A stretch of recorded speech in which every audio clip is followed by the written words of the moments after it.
Number before, between, and after.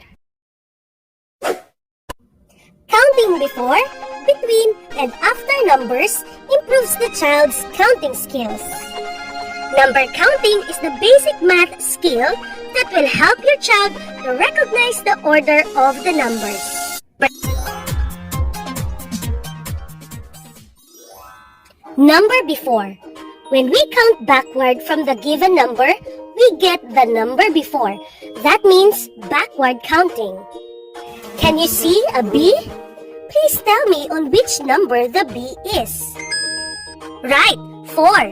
What comes before 4? Correct, 3. On which number the B is? Right, 7. The B is on number 7. Now what number comes before 7? Right, 6.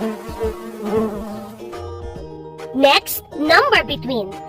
Number between are those numbers which lie in the middle of two numbers. For example, the number between 3 and 5 is number 4. Now what number comes between 8 and 10? Right, 9.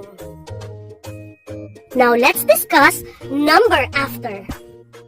When we count forward from the given number, we get the number after. That means forward counting. Now look at the dog. On which number the dog is? Right, number 5.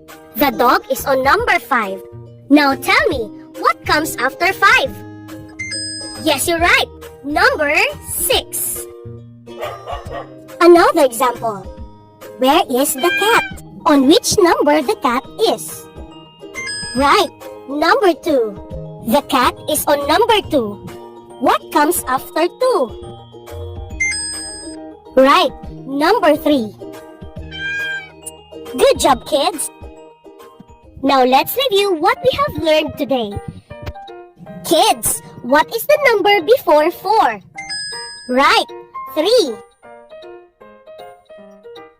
What is the number after 8? Right, 9. What is the number that comes between 1 and 3? Yes, 2.